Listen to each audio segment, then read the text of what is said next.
Okay, class is in session. Let's settle down now.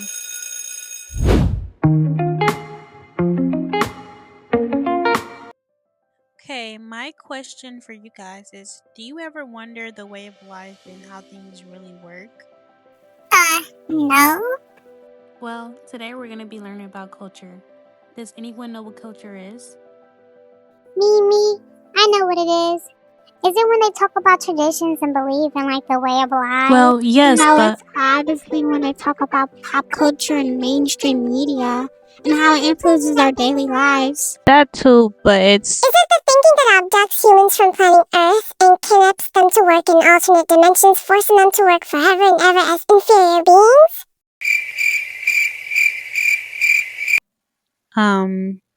no. Let me just tell, or rather show you what culture means to me. Disclaimer. It is highly encouraged to do your own research as this is just what I've gathered from various sources.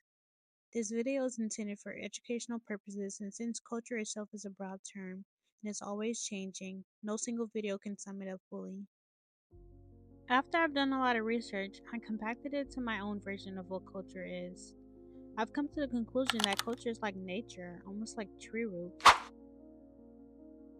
From what you can see, you only see a tree, but unless you have X-ray vision or some super cool power, you come to realize that there is more to a tree than just leaves and bark. Underneath the tree is an intercourse of webs that display a solar system that's essential to life. It creates a sort of foundation that dictates how the tree behaves and why it grows the way it does. Now, we may not have physical roots, but metaphorically speaking, we kinda do. You see, we all have this invisible line that connects us all. We are more connected than we actually think we are. Okay, let's talk about the definition of culture. Now, according to Merriam Webster's dictionary, culture is the belief, customs, art, etc., of a particular society, group, place, or time. Or it is a way of thinking, behaving, or working that exists in a place or organization, such as a business. Culture has many meanings, but has developed over the centuries. Did you know that there are 6 to 15 definitions, but anthropologists have over 164 academic definitions of just the word culture?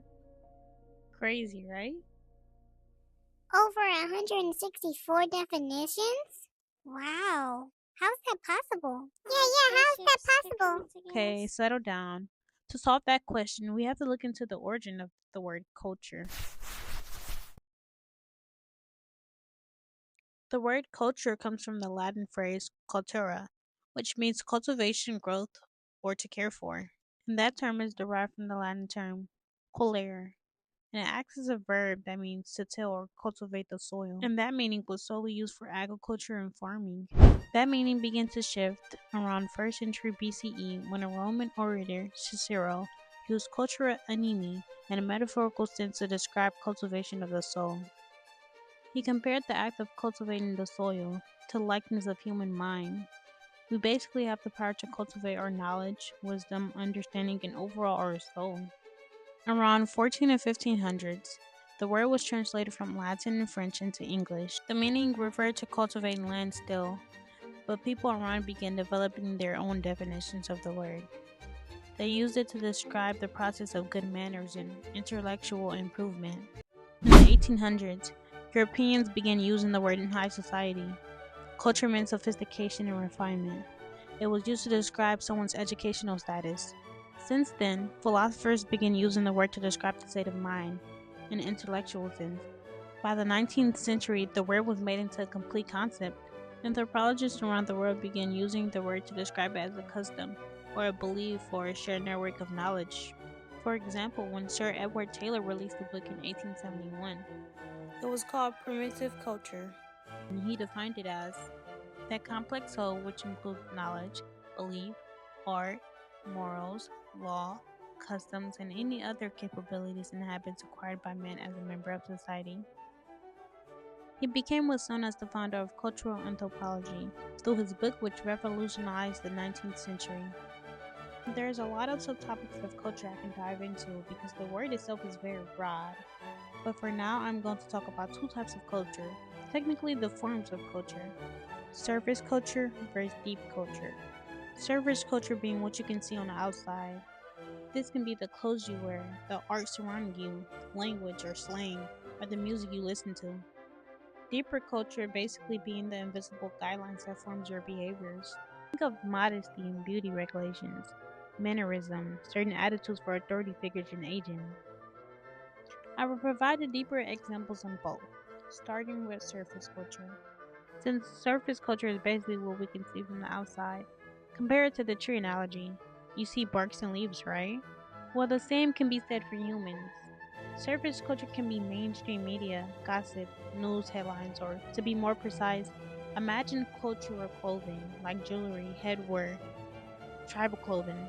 Deeper culture is basically the roots, is the foundation of what a human does and why. Basically, their thought processes. It could be traditions or customs. For example, it's common to bow down in East Asian cultures when greeting to show respect, while in Western areas, handshakes are much more common. So what is the importance of culture anyways? Interconnectedness. It highlights the beauty in differences and gives people a sense of identity. We all come from somewhere, which is why people research family trees to figure out what their lineage means and where did they come from. Knowledge, skills, literature, and even languages are passed down through generations. The language you speak has been passed down and is an example of cultural artifact. Culture is creativity. Music, art, fashion, food are all influenced by different cultures. We all become one in culture. Like I said in the beginning, I encourage everyone to look into culture as you find out more about yourself that you never knew. Culture is very much real and alive. We just don't notice it. I could fit in a lot of cool facts and examples about culture, but we'll just be here all day. Is it lunchtime yet? Oh, well, I gotta go. But, anyways, this is my project on culture. Thank you for watching. Bye bye.